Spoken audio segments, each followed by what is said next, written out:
for getting late. Oh, that's okay. Hello. All right. How are you? Good to see you, sir. Nice to see you. This is the agenda material. All right, and we are now recording the meeting. So turn it over to Chair Farnham. All right. Thank you, and welcome to the July 16th meeting of the Clean Water Board. I would just let everyone know when we turned on recording, Teams automatically turned off everyone's video. So if you do want video on, you'll need to turn it back on. Today we will be, and I'm just going to apologize in advance. I'm a little punchy today. So if I slip out of decorum a little bit, feel free to remind me. But I'm just feeling a little bit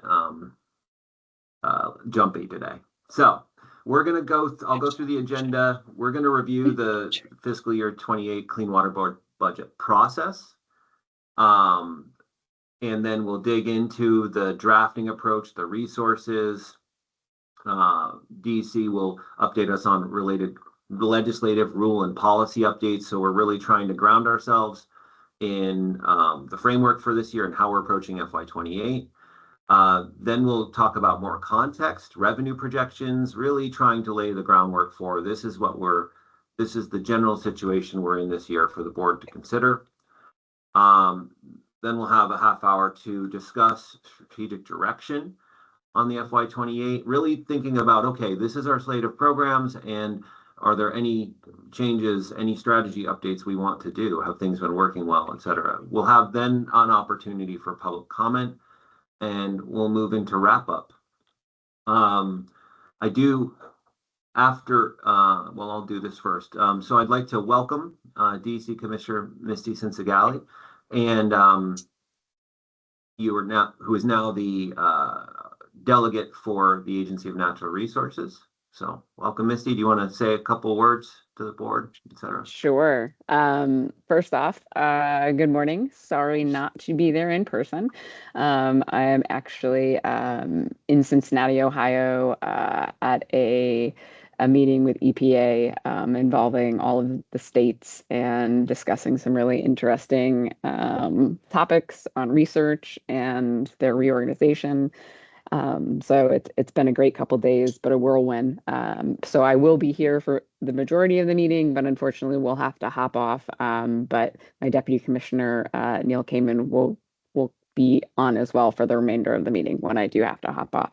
I just want to say I'm excited for the opportunity to be a part of this board. I've been with DEC now for almost a year. It's hard to believe. Prior to that, I worked for USDA Rural Development for about 15 years in the infrastructure world, helping rural communities. So very familiar with a lot of what this board does and a lot of the great work that folks across the state do as a result of this board. So thank you again for having me. I look forward to updating you on the legislative outcomes of this year and to all that the upcoming year holds. So thank you, Chair Farnham. I'll turn it back to you. Thank you, Commissioner Sinsagali.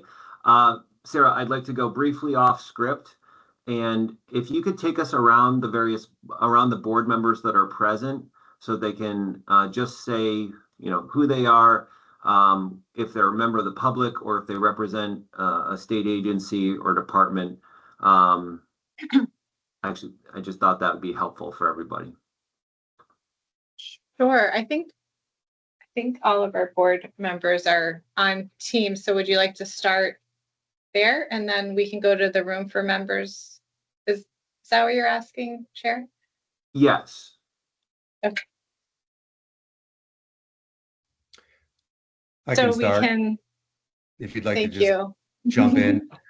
Sure, Hi, thanks. Chad Tyler. Our family's up in Highgate. We have a business here on the lake, and I'm a public board member. Jean? Hi, I'm Jean Voorhees. I'm a public board member and actually worked at US EPA in Region 1 for over, I guess, like 23 years. Wow. So good luck down there in DC.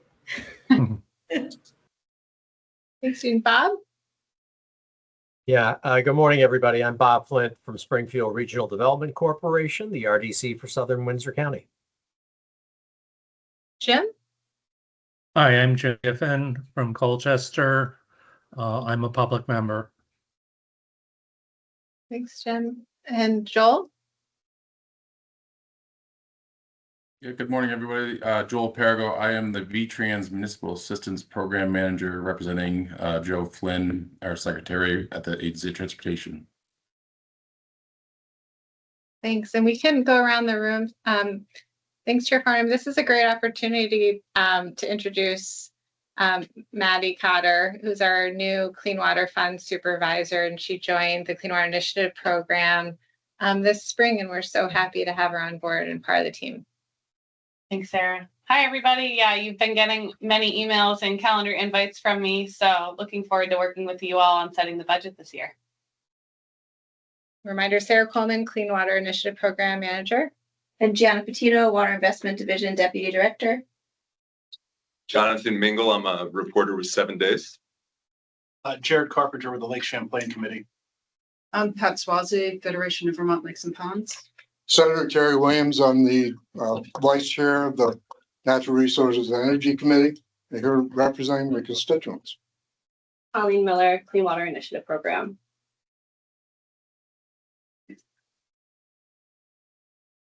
All right. Thank you very much. And I think we might have some other agencies, but I know Secretary Brooks, or Deputy Secretary soon, wasn't able to make it today. So ACCD, I believe, is the only agency not represented. And Agency of Agriculture, Chair Farnham. Oh, right. Thank you. Well, actually, Jeff Cook with the Agency of Ag as Administrative Services Manager, sitting in for our leadership. Oh, thank you. Thank you. Great to have you, Jeff. Sorry, go ahead. I was just wanting to confirm, Jeff, are you formally serving as a board member today for voting purposes? Yes. Okay, thank you. All right.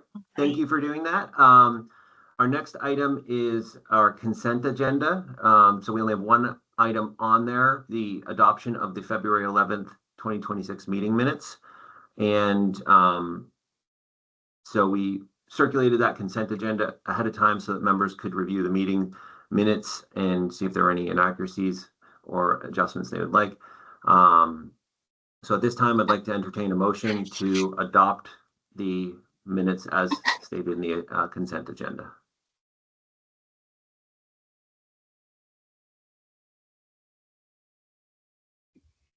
So moved. Thank you, Bob. I'll second. And that was that Chad with the second? Yes. Thank No, you. I moved. Bob All right. second. Either, whatever works.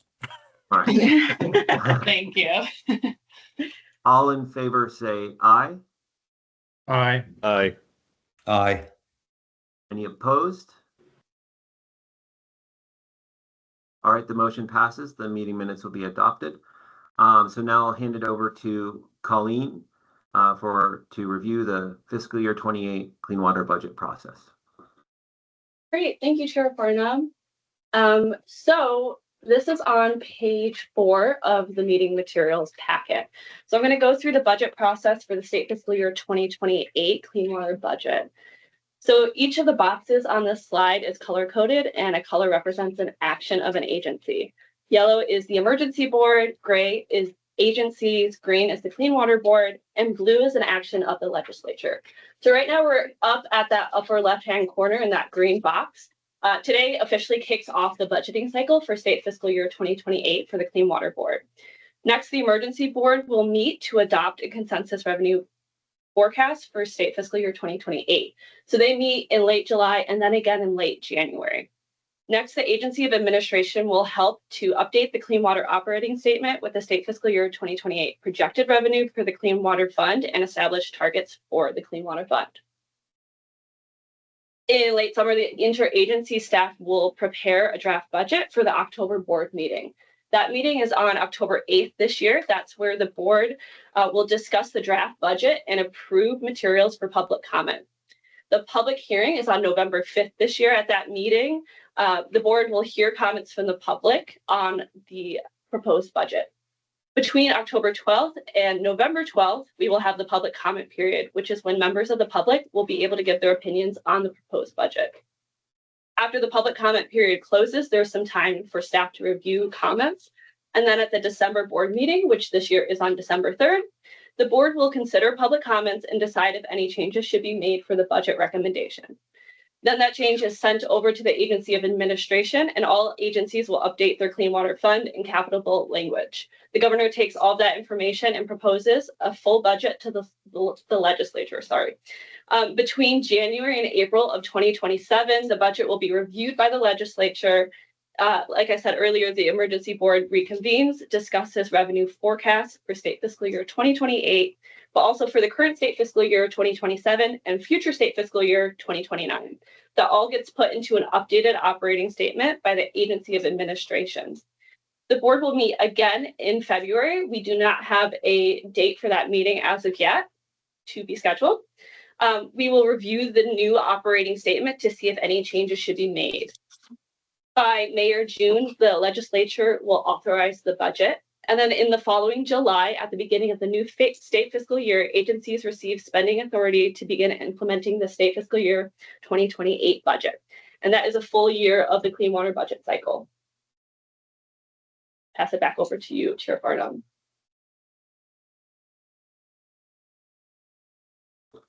All right, thank you, Colleen.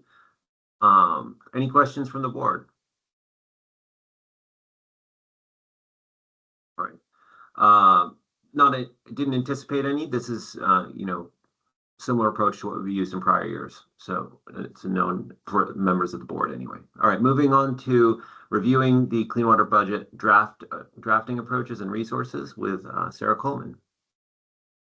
Thank you, Chair Farnham. So, and thanks, Maddie. So Colleen just went over the process and the timeline, and I'm just going to briefly run through the drafting approach that we have followed in recent years. And this will serve as a reminder on how we set targets, draft the budget, and tier the line items, as well as remind folks about the purpose of the policy document and the contingency reserve guidelines.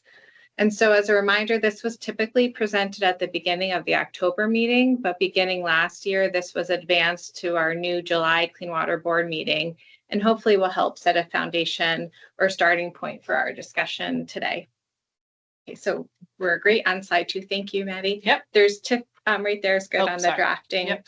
So there's typically 4 drafting steps: setting the budget targets, distributing the base funds, employing short-term influxes, and then verifying that the distribution of our budget aligns with statutory priorities. So we can move to the next slide. So the first is setting budget targets, and the clean water budget's primarily comprised of capital bill dollars and clean water fund revenues. The clean water revenues sources currently includes unclaimed beverage deposits, property transfer tax, clean water surcharge, and the 6% meals and rooms tax. The diversity of revenue sources and the size contribute to the sufficiency in the fund, and is currently estimated to bring in roughly $25 million a year. And the whole fund is managed on revenue projections, as Colleen was saying earlier. And the e-board provides projections of what will be pulled in for the fiscal year, and the Clean Water Board builds a budget for spending dollars that are projected to be brought in the same state fiscal year. And so we can stay on that slide. So biannually, the Clean Water Operating Statement is provided to the Clean Water Board. So as we build the budget in the fall, we use the most recently provided Clean Water Fund Operating Statement from July to set the budget targets for the coming year. And then the capital bill dollars come from the clean water section of the capital bill, and that's passed every other year out of the State House. And so every other year, the board either already knows what's available, or we conservatively project around $10 to $12 million. And we rely on both of these funding sources to contribute to the overarching $50 million target for the Clean Water Initiative. So that's setting the budget targets and understanding what we're aiming for. And so we can move to the next slide. And the next step is to distribute what we call base funds. And board members might recognize this as sort of the left side of the budget table. And this is where we determine what is the level funding needed to maintain program stability in pace with long-term program growth and demand. So we try to do something that's predictable and stable in the long term. And for some of these line items, it can also involve trying to figure out what is the funding level needed so we can continue to draw down expected federal dollars and meet our non-federal match.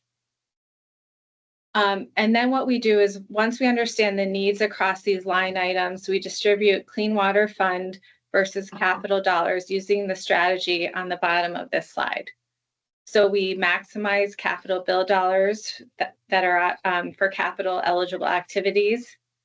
We reserve the Clean Water Fund as much as we can for those non-capital eligible activities. And we try to limit the capital bill dollars to as few lines as possible. And then we try to employ the Clean Water Fund dollars in the parts of the budget that are the higher statutory priorities. Because in statute, the prioritization really applies to the Clean Water Fund and not the full budget. So moving on to the next step, we address short-term influxes and uses.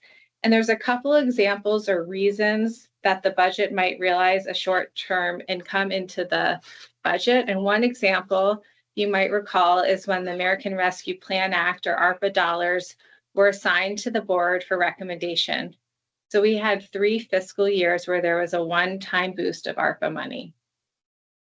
Also, the board recently started projecting interest earned on the fund. That includes both actual interest earned and projected interest. And we budget that as short term. And then there's unallocated, unreserved actual and projected revenue dollars. And so that occurs when the most recent fiscal year closes out under budget. So we recall that we're building a budget about 1.5 years before we actually know what comes in. And so sometimes there are remaining unallocated dollars that can be budgeted. If we have a little bit more than we expected, that rolls forward, and we can categorize that as one time, meaning not expected to be repeated in the long term. That can happen for the recently closed out fiscal year, but also the current fiscal year if our revenue projections have increased after we've just budgeted for that year. So you have both projected and actual unallocated revenue that's rolling forward. And then we look at those dollars and we try to match more short-term uses for those dollars. So it might be short-term gaps in the budget. It might be a one-time opportunity to draw down federal funding or to replenish line items as needed.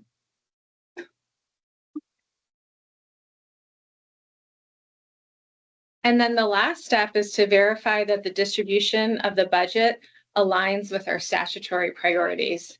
And so 10 VSA 1389E articulates for the board what sort of line items should be funded as a first priority, second priority, and third priority. And so this slide reflects that for you all.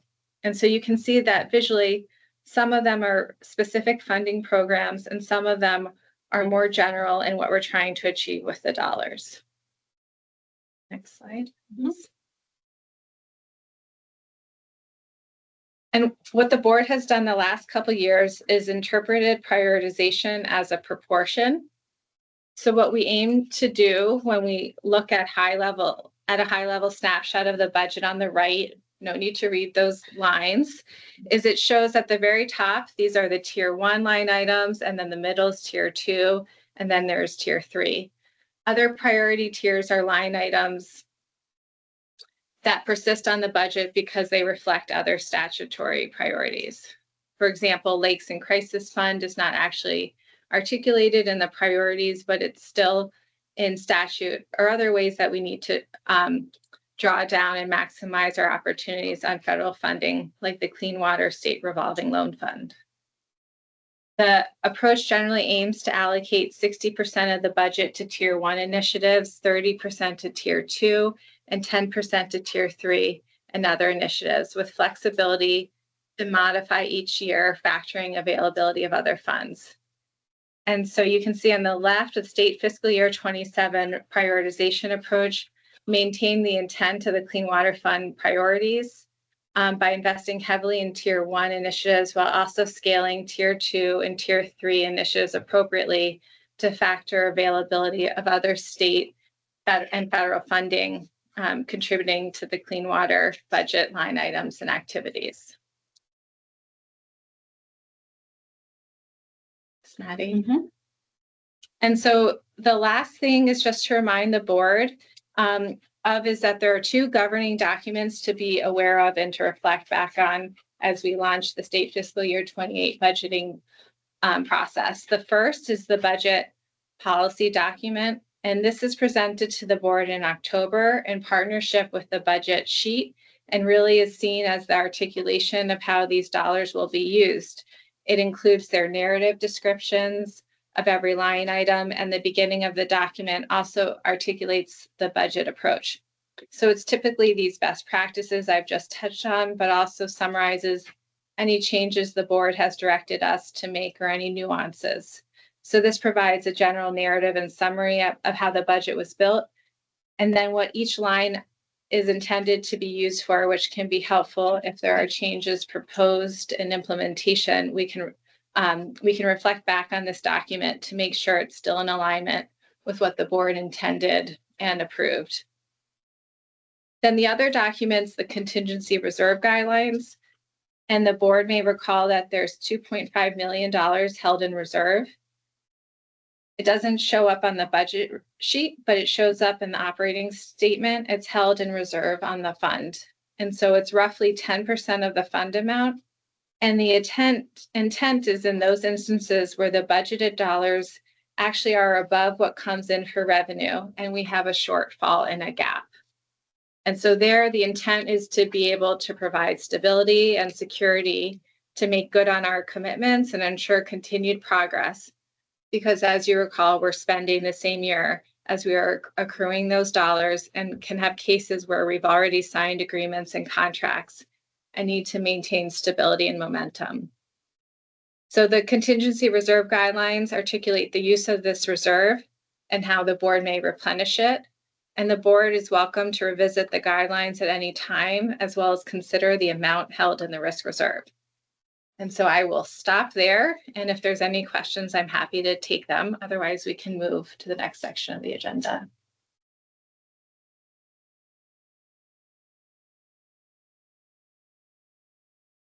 All right. Not seeing any questions for Sarah. Thank you, Sarah. Now we'll move into item 4 and go to Commissioner Sinsagali for the 2026 legislative session outcomes and wetlands rulemaking. Certainly, thank you. And this document's in your packet. I will say that there will, as of, I believe, Tuesday, we could edit and replace it because there is an update to the wetland rulemaking that I can touch on quickly as I go through this. But just to kind of go through the high level legislative session summary, as it relates to the clean water budget, the first one is Act 144 and Act 163. We also call it the big bill, and the capital budget adjustment bill. So it enacts state fiscal year 2027 Clean Water Fund appropriations as recommended by the board and the governor. Adjusted the clean water section of the big bill to allocate appropriations to the agencies, again, as recommended by the board and the governor. And the appropriations bill also updated special fund reporting, which is due in December of each year, which is requiring more detailed reporting on balances, which would include reporting on the Clean Water Fund balance. We'll go more into this later in the agenda. So if there are questions, I would hold off until then because we'll speak more to what that's going to require. Then in relation to Act 158, which relates to establishing an extended producer responsibility program for beverage containers. also known as the bottle bill to the rest of us. The act created a manufactured-backed nonprofit corporation with the purpose of increasing bottle or can collection locations, modernizing collection systems, and reducing costs across the entire system. This will also increase the amount paid to the redemption centers immediately, which was a big part of that as negotiated with them to do some of those improvements and do them in a timely manner. It redirects some of the funds from the Clean Water Fund to the Waste Management Assistance Program in fiscal year 2030. So it doesn't start for a few more years, but it runs through 2033. And it ranged from up to 750,000 to $1 million, depending on the year. The funds will come from unclaimed bottle deposits currently deposited into the Clean Water Fund. So moving on to Act 175, an act relating to the water quality of waters of Vermont. This establishes a study group to review, evaluate, and recommend changes to the statutory and regulatory frameworks governing lake classification, anti-DEG implementation, and management of Class A waters to better protect the integrity of the state's lakes and ponds, adequately address content and potential threats to the water quality of the state's lakes and ponds, and provide regulatory certainty. So that study group will be, I want to say that I don't think Deputy Commissioner Kamen is on, but I want to say that they have started to put folks onto these study groups. And so as they do that and roll them out, we can make that information available to folks as to who will actually be on them. Act 178, which relates to miscellaneous agricultural subjects. This really has to do with our concentrated animal feeding operations, CAFO permit program, and has to do with multiple things for the CAFO program. The CAFO program will be required to continue the stakeholder process that was designed to engage farmers, ANR, Agency of Ag, and other partners in program development. So just a little bit of background, as required by Act 67, there was a stakeholder process that was started and completed probably over the course of 3 to 4 months, starting in the fall of last year and running through, I think, April of 2026. And throughout that process, we engaged with stakeholders to discuss implementation of the CAFO program and what that would look like. This continues that group in statute, requires us to continue that group, which to me is a benefit to all. And I think we are looking forward to continuing those conversations with the stakeholder groups and the folks that are appointed to that group as well. So we are charged with, I believe, getting that group started this summer/early fall. And we'll do that and have been engaging them, and we'll continue to engage them. Even though this is per statute, we have been continuing to engage them in what our CAFO program is working on. It also directs ANR to contract with a third-party consultant to assist the agency with the development of the CAFO standards and procedures, to provide staff training, including voluntary farmer participation, as well as inspections. That is reliant on funding, which currently we do not have. So we will see if that funding becomes available, and if it does, then we will move forward with what has been directed of us. To discuss a little bit about the engagement on the Vermont wetlands rules. The update in your packet was as of July 1st. What I will say is that we have submitted a revised package to the Legislative Committee of Administrative Rulemaking, and we have worked hard to revise that package to be something that multiple folks have agreed upon, including Vermont Natural Resource Council. We revised the rulemaking to only include the 25-foot buffer. So I will make sure that the revised rulemaking package or the link to that can be found in an updated amendment to this information for the board meeting. But the important part is to say that that rulemaking package has been put into LCAR. We go in front of LCAR, I believe, next week to discuss it. But it is a proposal that really we work to not only with the NRC, but Let's Build Homes and partner and members of the Water Caucus as well to come to an agreement on something that can move forward that would allow folks to move forward with housing projects this year, hopefully, if passed and if accepted. So we look forward to going in front of LCAR for that next week. I think that is it for this year.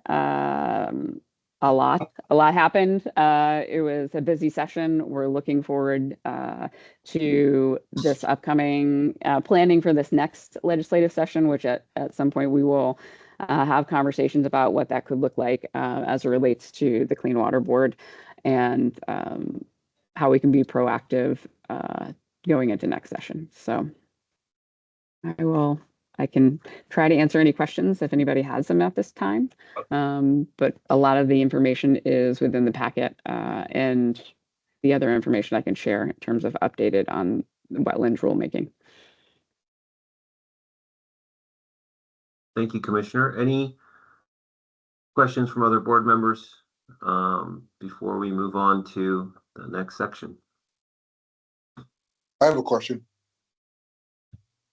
That was Chair Bonham, Senator Williams has a question. Oh, Sure. So certainly.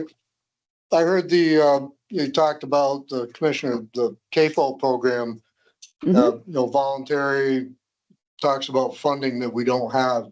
Is there any plan to look within the agency to come up with that funding?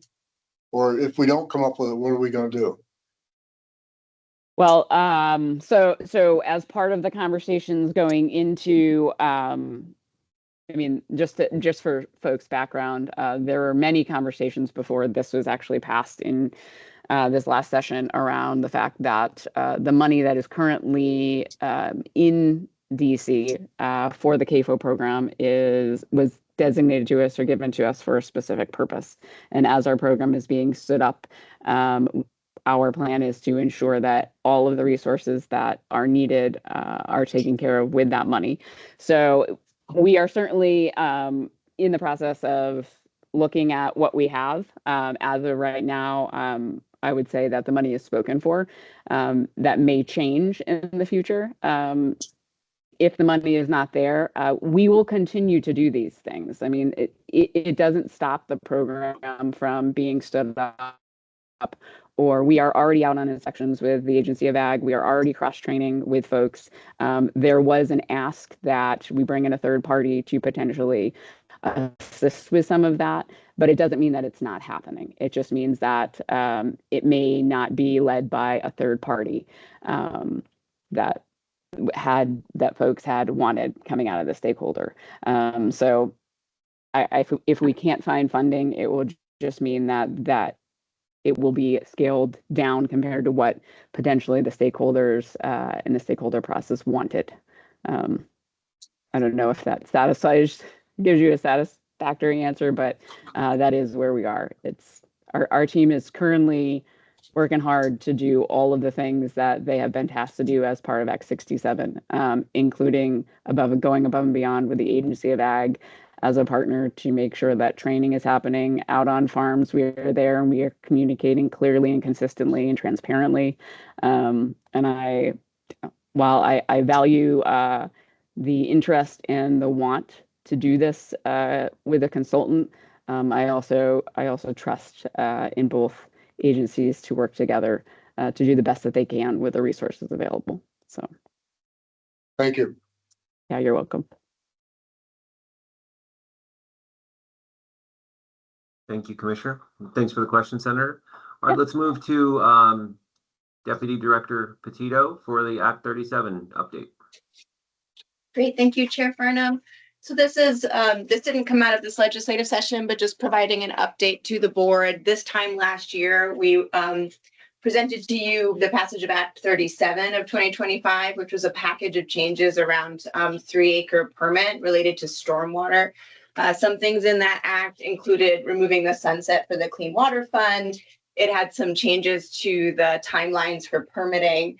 And what I'm bringing to you today is an update on the study committee that was embedded in that report. So the study committee was charged with looking at the feasibility of creating regional stormwater utility districts to facilitate some of the implementation of 3 acres. So the study committee has been meeting since October of last year, so 9 to 10 meetings so far.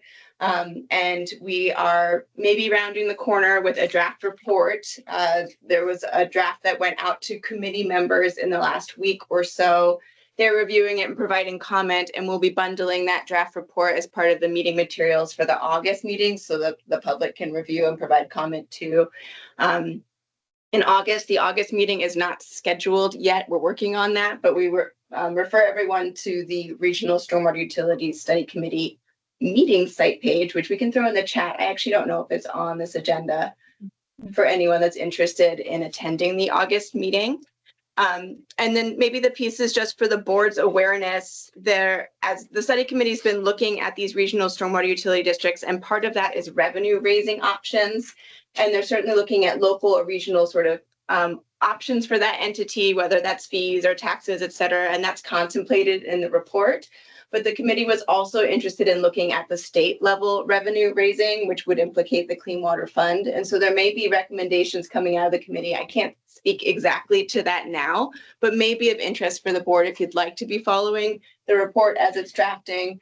There might be recommendations coming out as it relates to tweaking how the budget is built or how the budget pushes money towards stormwater utility support. There is a line item in there now, as you might recall, administered by the AOA to support municipal stormwater utilities. So there might be some language looking at that and tweaking that, as well as whether or not there's recommendations on reprioritizing funding across the full set of tiers. So more to come. We do plan to bring a more formal draft to the board during the October budgeting period, and happy to take any questions on that update for now.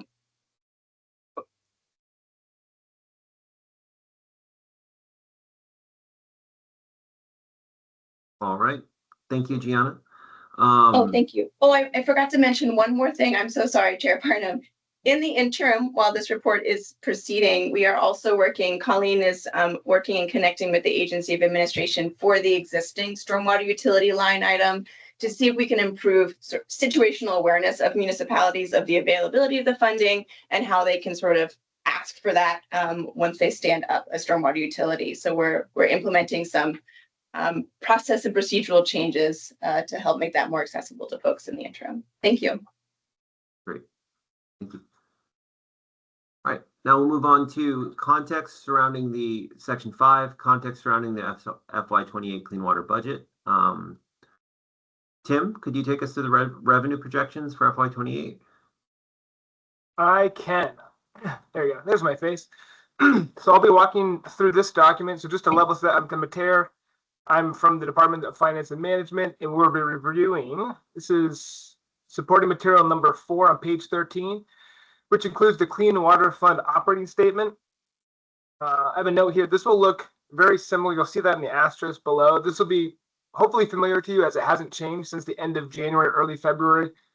After it was updated when the Clean Water Board activated $234,001 from the contingency reserve to better ensure the FY27 budget didn't overspend on available revenue. You see that transfer, and it says to from contingency reserve with a $234,000 value in the January 2026. That green column, yeah, that green cursor is just like, it's like a little bit up from right there, but you'll see that transfer from the reserve, which there it is. There it is. And that allowed us to end at the bottom row at 0. So that was just making sure, those revenues again are from the consensus forecast. And so this is just aligning the expenditures with the anticipated revenue per the consensus forecast. So this again is the same as what you had seen in February at your meeting. And what will happen is this will be updated. It was on page 4, but we'll have the consensus revenue forecast at the end of this month. And then I'll use that to then populate the FY28 and the actuals that were received in FY27. So you see an updated version after that at the next meeting.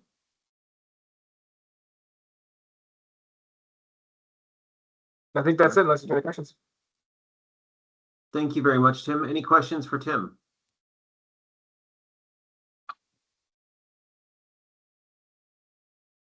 All right, so I'm going to take just a couple minutes to go into outside of the specific revenue forecast for, oh, did I see a hand pop up? Sorry, I was. Doug, this is Neil. If I could ask a question. Yeah. Good morning, everyone. Sorry, I can't be with you in person. Tim, just, I know the revenue forecast will come, the board will meet, but any peering into the crystal ball from your perspective on what you think might come out of that meeting? Unfortunately, I do not have a crystal ball. So I was able to magic 8-ball, we could do that, but I don't have a crystal ball. They did not give you one when they hired you, I guess. Yeah, that's It's like, oh, your budget else, here you go. That'd be sick. Yeah, I should have had it. Yeah. All right, well, we will wait with patience then. Thanks, Neil. And so part of what I'm actually going over is, since my hands are a little bit less tied than Tim's to be speculative.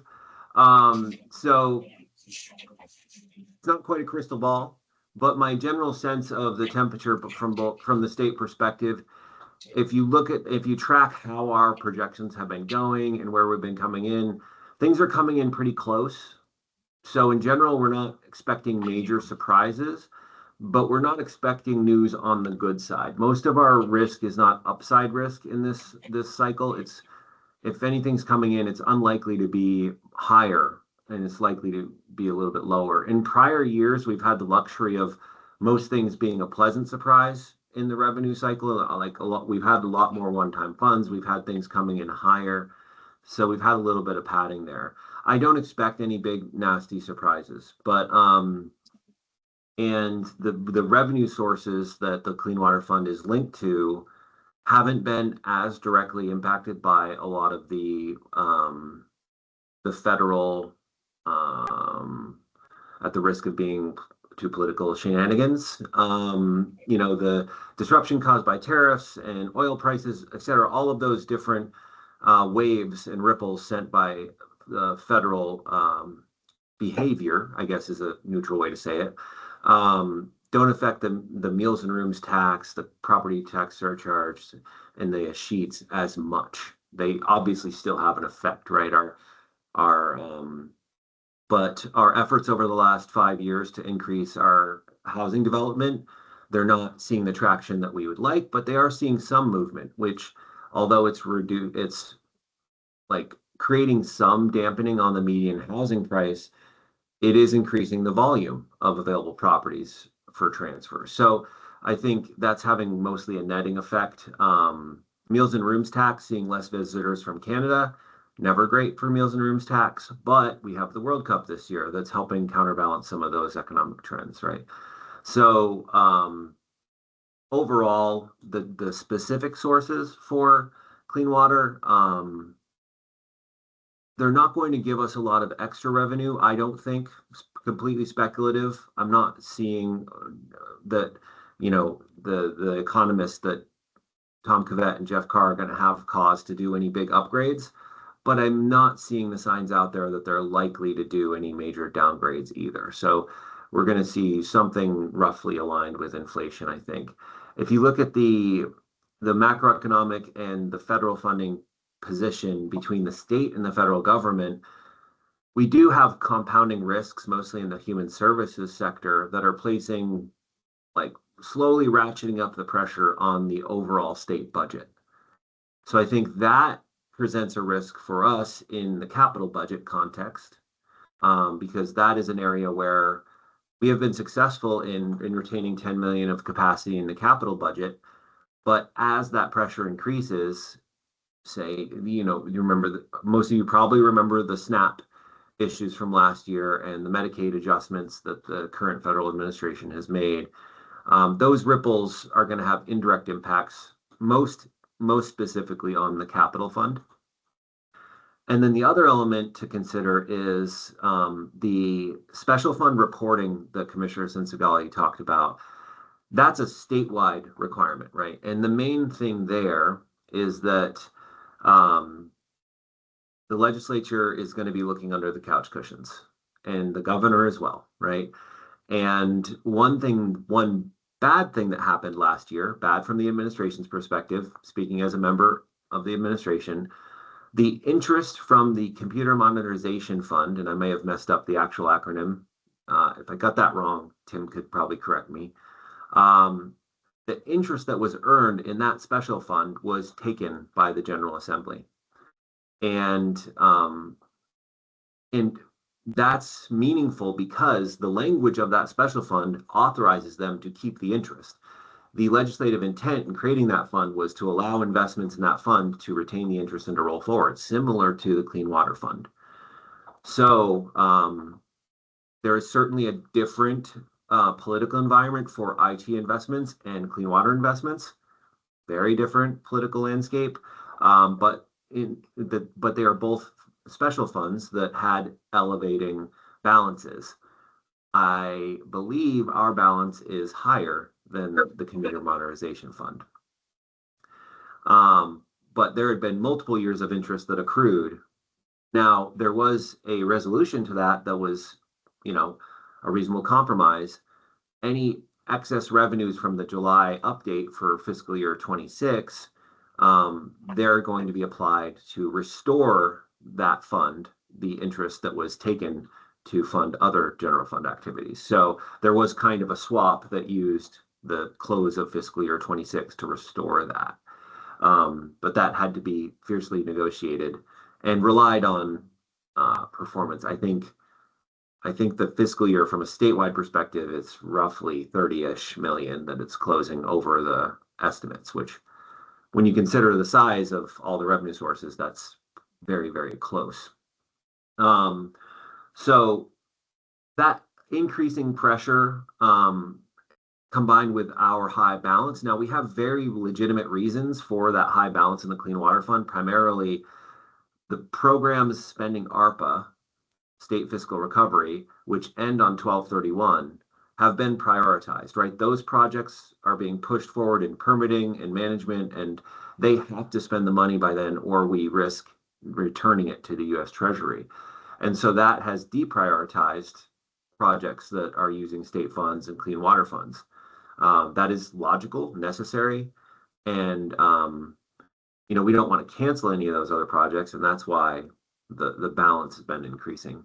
I think with weatherization and with water, one of our hopes 5 years ago was that the additional federal investment that we were pointing towards those areas would allow the private sector to acquire more resources to perform those projects in weatherization and water and sewer construction. We didn't necessarily see a dramatic change in the amount of construction resources available. And Neil, you're also closer to this than I am, so there may have been a change that I'm not aware of, but I think they're about the same as they were 5 years ago. So, I'm sorry, I didn't catch which comparison you were drawing. So we're comparing Clean Water Fund to infrastructure investments? Sorry. So what I was saying is that before the pandemic and before we put a large amount of additional one-time federal funds to water projects, to clean water projects, to weatherization projects, we had a certain amount of construction capacity in our private sector. Right. We were hoping that the additional funds would result in them hiring more people, being able to do more projects. And I don't believe we saw that sector really grow that much, partially because I think they didn't want to do long-term planning for what was a one-time investment. Yeah, no, that's a really good point, Doug. Just there's a couple things I might offer about that is, yes, there are some more yellow machines and there are some more construction contractors. And there's a lot more engineering demand, which some of you all might be seeing from, your your other work, Joel. I'm looking at you. But you can only produce engineers out of engineering school so fast. The ARPA has its timelines, the IIJA has its timelines. And so it's like sort of this huge bow wave of push on the sector. And the sector has been able to adjust accordingly, but not one-to-one, right? Like there's no way that you grew enough capacity to be doing all the engineering at, $200 million of investment over 5 years, as opposed to $40 million over 5 years, and have that be sustainable over the long term, to Doug's point. So as the money tails off, we have this newfound capacity that I think is going to come into the breach and accelerate clean water fund projects nicely. And, I think our challenge there, because the sector bumped up in its size a little bit and the clean water fund has grown, and then there was all those federal dollars, is to try and maintain the sector at a little bit higher capacity than it was pre-pandemic. Because that's gonna chip away at that balance pretty quickly once all those wheels are turning. I think even just today, just for context, the North Lake Champlain Basin is having its Water Quality Basin Council meeting, deciding which projects to advance for this quarter. So, the work is continuing. I'll stop there, but was that helpful, Doug? Yes, absolutely. That's generally what I was trying to get at. And I have spoken with some of the people that run like the engineering programs, and we're not able to produce the amount of engineers that we want and need right now. And we're feeling that in a lot of different places. Actually, if it's okay, can I not stop there and just add one more bit of context? Right, this is not a Vermont problem. I was asked to visit DC last week to answer to EPA's concerns over the pace of spending on the major infrastructure dollars, the IIJA money. And it's the exact same capacity limitations shot through the system throughout the country that, are creating slowdowns. And it's not, the administration's not picking on small, progressive states here. They're equal opportunity. Texas is getting as much grief around the implementation of their infrastructure money as Vermont is. And yet our project queues are huge, and we're seeing big uptake in water infrastructure spending. So it took a while to build, and now it's going to break over. Now I'll stop. Great. Thank you. That's extremely helpful. And again, we're trying to set the stage for the strategic discussion, which will begin in just a minute or two. DC also shared some numbers with me that I thought would be interesting to the board. Wanted to put those out there. All right, getting a little. Okay, good. All right. Since FY16 through FY25, so sorry, I think I'm getting feedback from the room.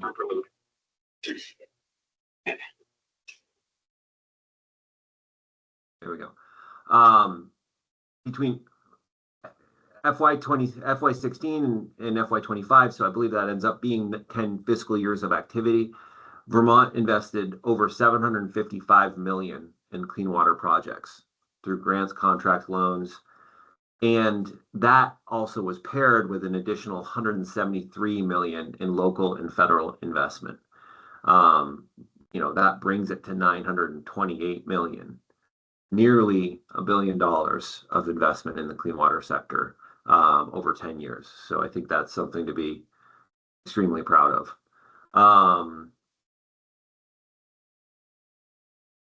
And I think we talked about most of the other factors I wanted to touch on and the short-term considerations. They might come up in our next discussion. But let's move into the board discussion on strategic direction. So I'll set the stage by saying, I did want to set the stage by saying I visited Lake Carmine as part of the Franklin County Capitol for a day. I was within like 25 miles. So I was like, you know what? I'm going to take this side trip. And the park staff were kind enough to let me in to go look at the lake for a couple minutes.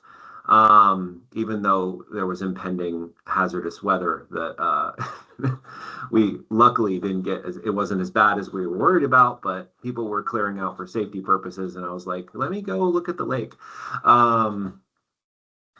So I just wanted to say the alum treatment, and I've seen a lot of videos and pictures, but it's the first time I, over the last decade, have been part of this board talking about Lake Carmi. And it's very different to stand on the banks and see how much different it is now than the pictures and the videos I've seen over the years. And I think that alum treatment was exceptionally successful there. I know we're always a little bit nervous about celebrating any successes, but I know, right? But but I think so far that has been a good investment. And I also wanted to highlight that I, as the chair, really appreciate the engagement from the Lake Carmi community over the years. And the fact that, when their situation started to improve, they did not disengage and they kept engaging and expressed gratitude. And, it's really nice to see that continued public engagement. And, the battle is not over in Lake Carmi, right? And it's not something we can let our guard down on. But for me, it was really nice to see that progress in person.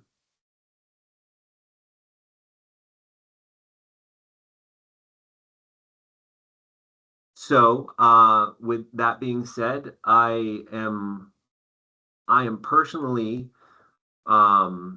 pretty comfortable with the strategic direction we've been taking. And I don't personally have any major suggestions on changes in strategic direction, but I wanted to make sure that the board members all have a space to discuss any potential changes we might want to make, and to see if we want to approach within our statutory confines, of course, approach the FY28 budget differently than we approach the 27 or previous ones. So throw your hand up or come off mute. Any board members are welcome to chime in.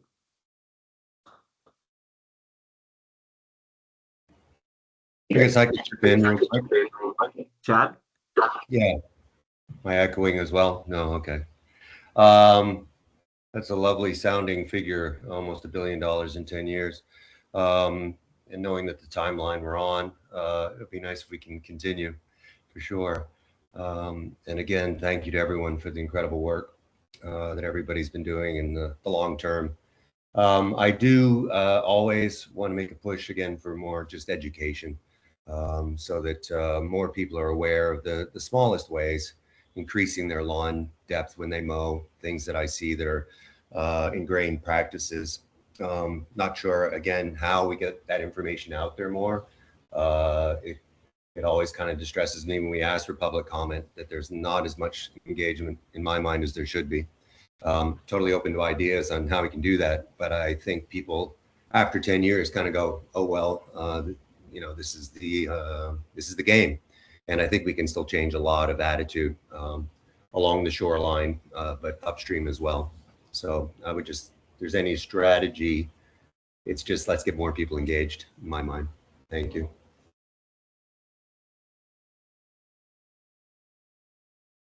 Thank you, Chad. I think that is fair. And I believe that the staff at A&R have also been grappling with that. And I think that's, it is a concerning overall trend. So I think we should make that something we put some thought into and see if there's anything we can reasonably do.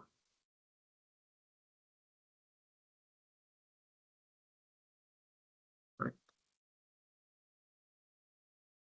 Anyone else want to jump into the discussion?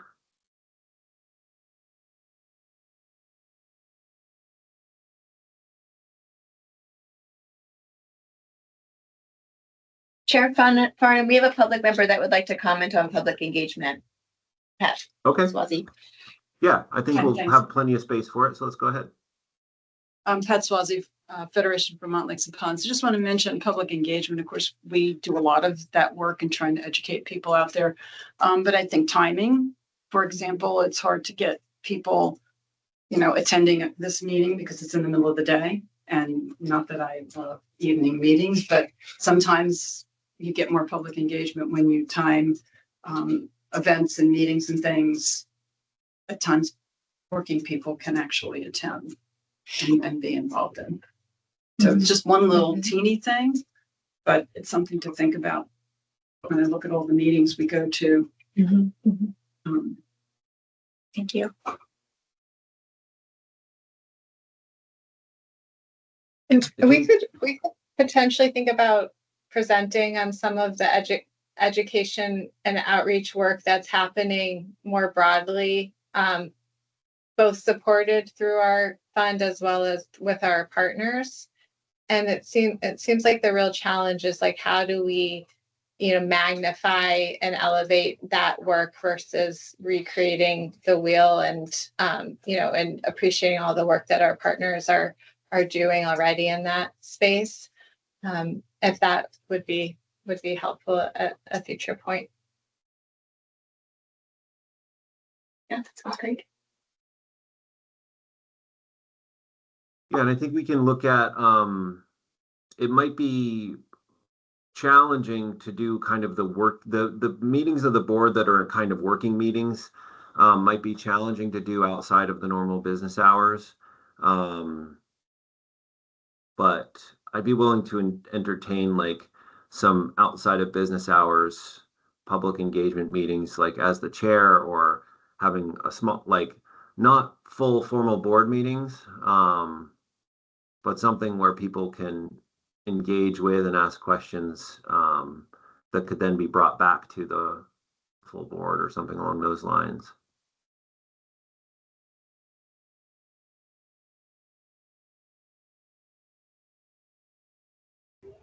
I guess I was thinking too about just the way the state disseminates information.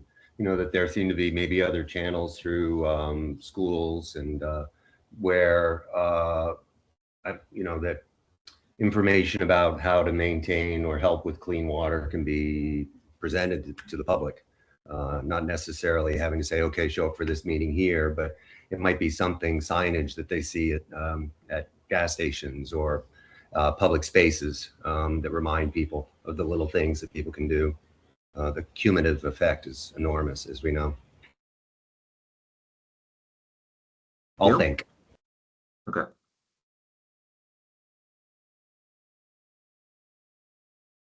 Neil? Yeah, thank you. Chad, I totally take your point, and it's right. And I am mindful that in a parallel universe, I sit on the steering committee of the Lake Champlain Basin Program, and they're literally one of our co-funders. And I think we may miss an opportunity to partner with them a little bit. They have a really strong, well-staffed, full-on education program, and they do incredible work, as Sarah can speak volumes about. But yet we don't have the director of the Lake Champlain Basin Program at the table today, right? For their mutual awareness of what the Clean Water Board is doing. And while Sarah and I, when we attend meetings, we do talk about, okay, the Clean Water Board has made this choice about this level of funding in these sectors, and we communicate that to that other funding table.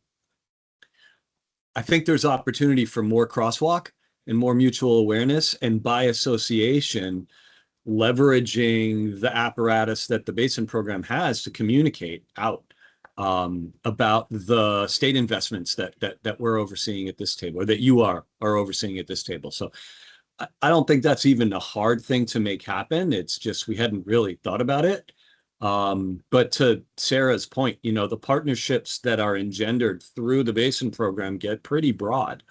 We've got Sea Grant, we've got the entire Basin Program system, we've got the conservation districts working for us and for the Basin Program. The only difference being that we're concerning ourselves with the whole state here.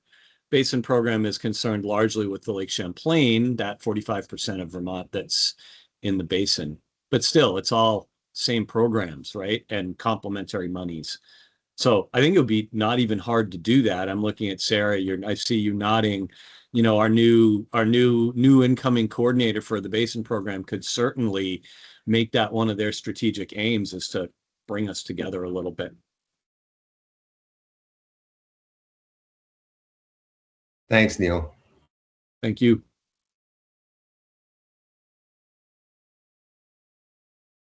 Great. All right, any further discussion?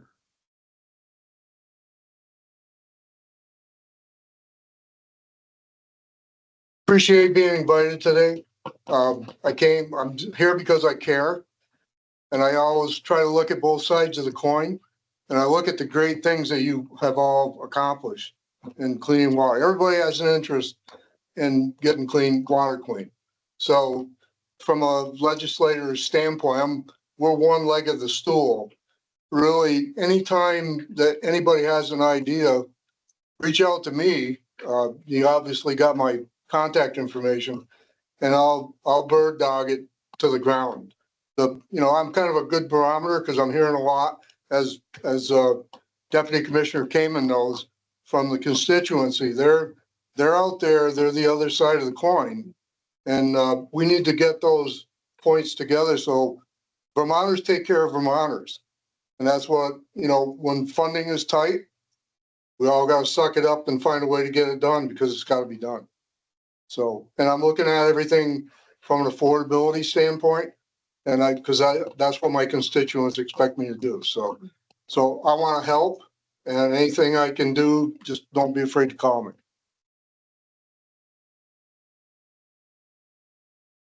Thank you, Senator.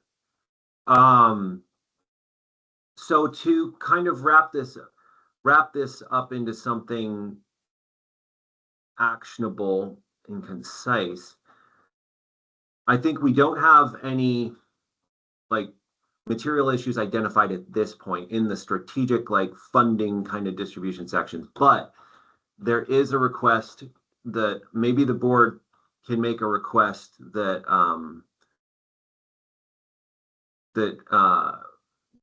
work with DEC in between now and the October 8th board meeting to come up with strategies and proposals on how the board could increase public engagement.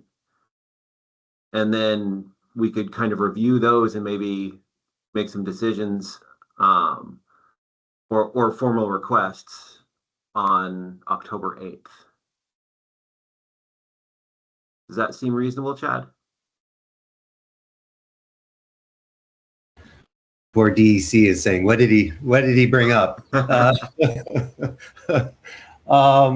Yeah, I don't want to break anybody's back on this. I'm just bringing it out to the room that I still feel that at least maybe it's more up here in Franklin County that there could be more engagement, and any way we can encourage that.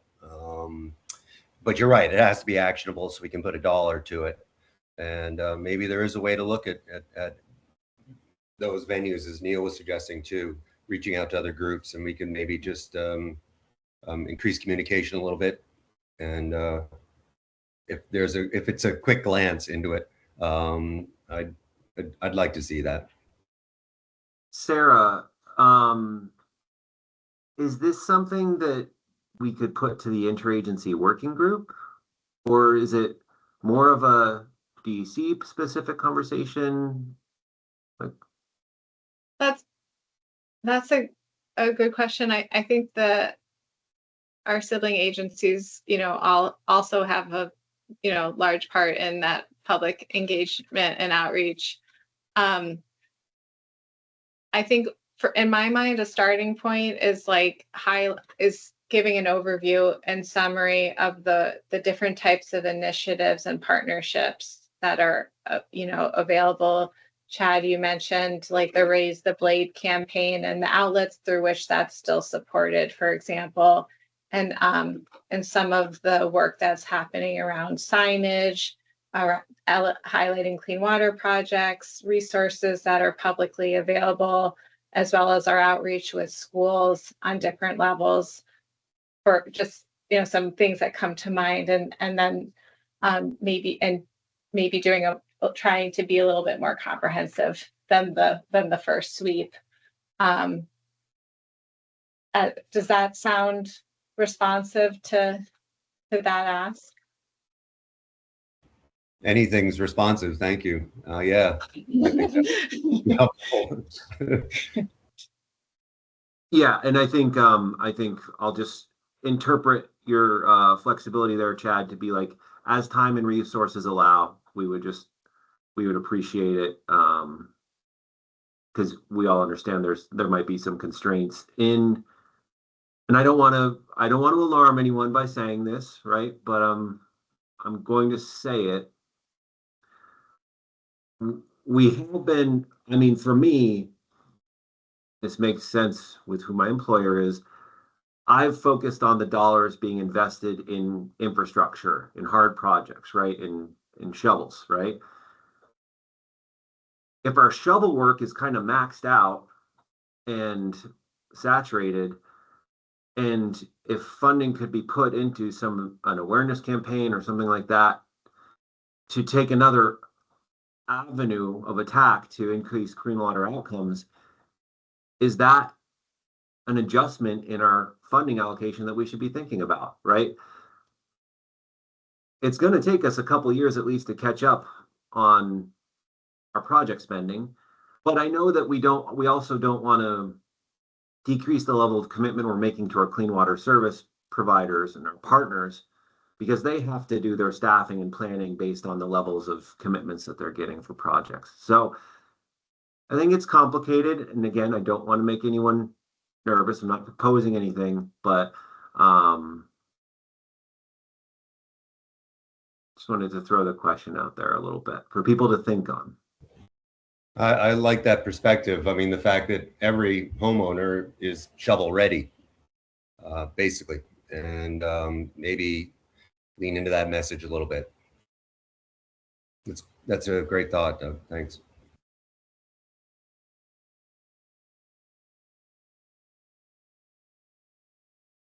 All right, so I think since we wanted to keep it a little bit informal on this ask, I don't think we want to make a formal ask from the board for this product, but I think if it could be evaluated, if DC and maybe involving the interagency working group, if staff could just consider it and come back and we can talk. And if that review is put together before the October 8th meeting, great. If not, we can just talk about the topic again as the process moves forward. Chair Farnham, may I Yes. just reply to that I appreciate that. And certainly there's items in the Clean Water Performance Report about the outreach and education that's performed. We can kind of aggregate and summarize all the other investments and efforts there too.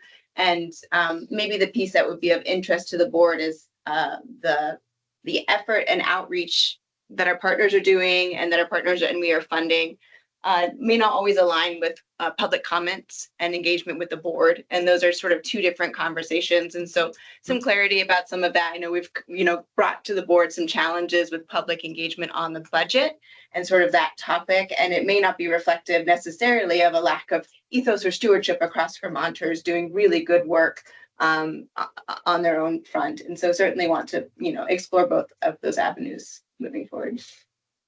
Okay. Excellent. All right, so I'll pause briefly. See if anyone else wants to jump in.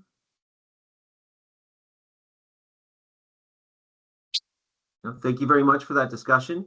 And again, just kind of meant to ground us as we move into the budget cycle, right? Nothing determinative, just how do we need to be thinking about things? What's good context? All right, so I'll hand it over to Sarah Coleman for the public comment.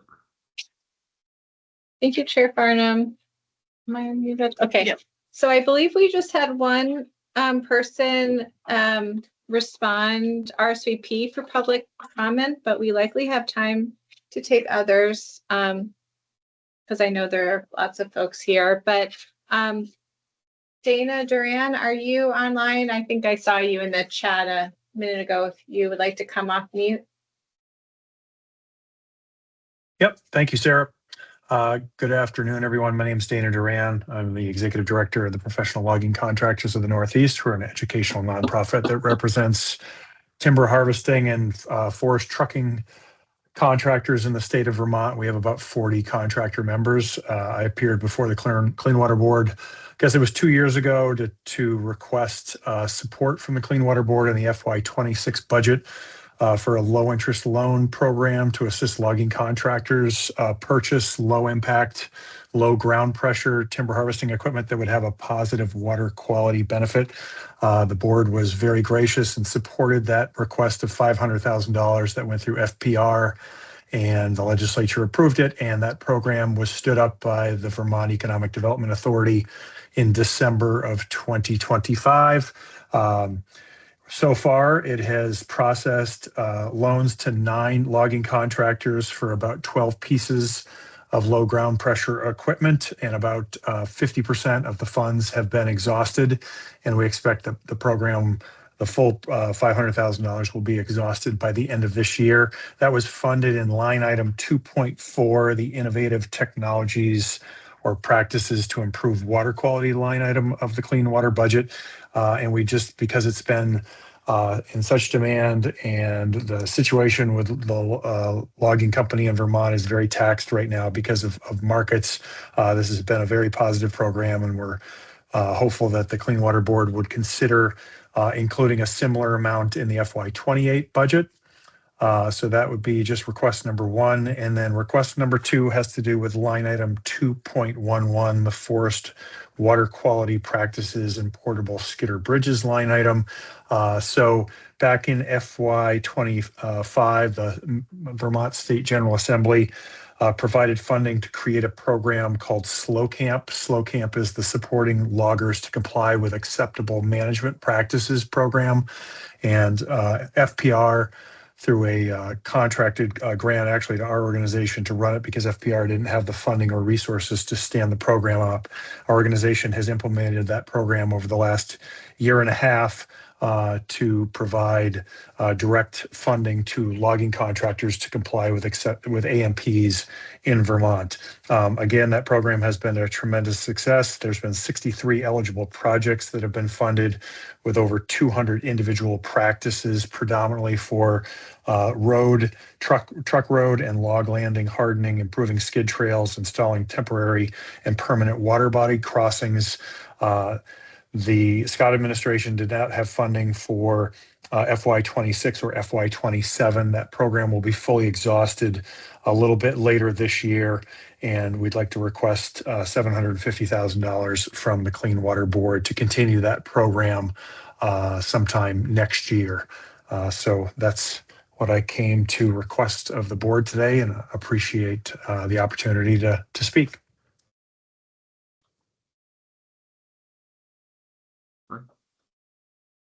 Thank you, Dana. Are there other members of the public that would like to give comment at this time, either in the room or on Teams? I could talk more if no one else wants to. If no one else wants to, I was going to go back to the public comment thing, because thinking more about it, I would suggest there's about at least 3 different areas of public engagement to think about. One is directly on budget and the budget process. And I would suggest that if you want more public engagement that is broader than people like those of us who are here, who are, sort of digging into the weeds on these things, the material you send out has to be far less complex. It's complex and heavy and difficult for the general public who are not directly dealing with this day in and day out to understand and to be able to comment on. Now, I'm not saying there's anything wrong with it. It's good and detailed, and it's very helpful when you really want to get into it. So thinking about what kinds of public engagement you want, maybe beyond the experts that work with it all the time. Second thing is maybe more information out there about the investments that you've talked about the things that have been done, the successes, and in simpler language. We do a lot of public outreach, so we've learned to simplify, clarify, not use jargon, not use acronyms. And then, of course, the third area would be what you would want people to do. And we do a lot of that. And there's a lot of already existing channels that you could use. We do a lot of, we just finished creating a whole series of very short PSA type videos on what the general public can do to protect the waters, for example. And we send out a weekly blog posting to all of our members. We reach all the volunteer lake associations in the state every week with, information, all kinds of information, including, reminders about things to do and so forth. So there's a lot of other channels like that that don't cost a lot of money that can be worked with. So I kind of see three different things, and so three different ways to get the public more involved and more understanding, but really understanding what you're doing here and what this money is about and where it's going.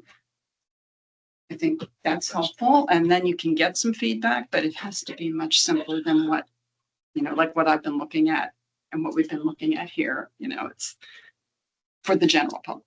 So that's say a lot more about how to spend the money, but that'll be for another time. Thank you. Accentuate the positive things that you have done. Yeah. People don't mind spending money as long as they can see the result. They also expect you to be the keeper of the data, so that when somebody wants a particular, somebody can grab that if that's readily available. That gets to be technical sometimes, but I, as a legislator, I want to know the data before I can make a policy decision. So, and you do a good job of that, but we need to get it out to the public so they don't mind a little pain as long as they understand why it's hurt. Thank you. Thank you.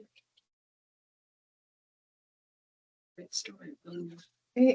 Anybody online that has public comment, you can raise your hand or come off mute.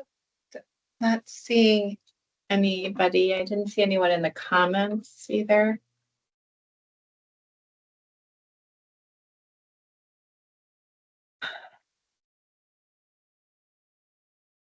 We might be all set to move to the wrap up.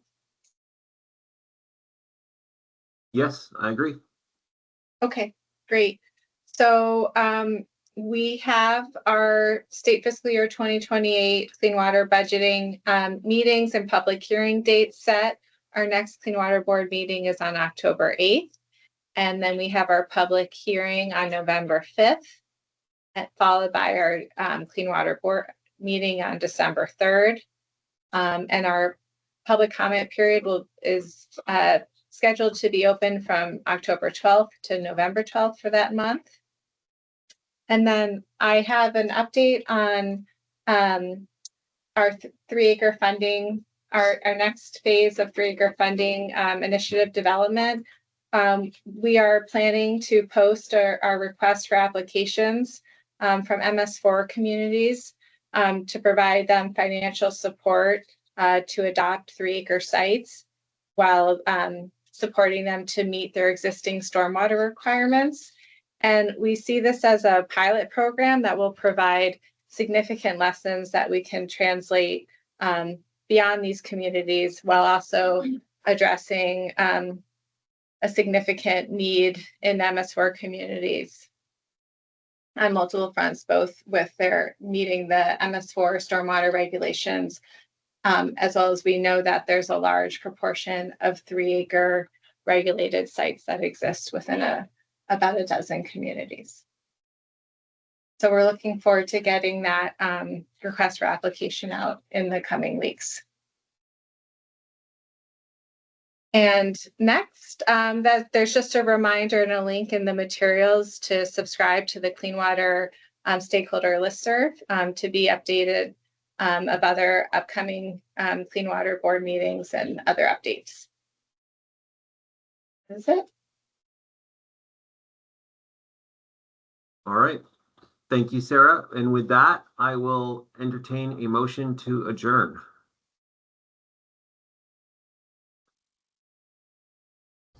I move we adjourn.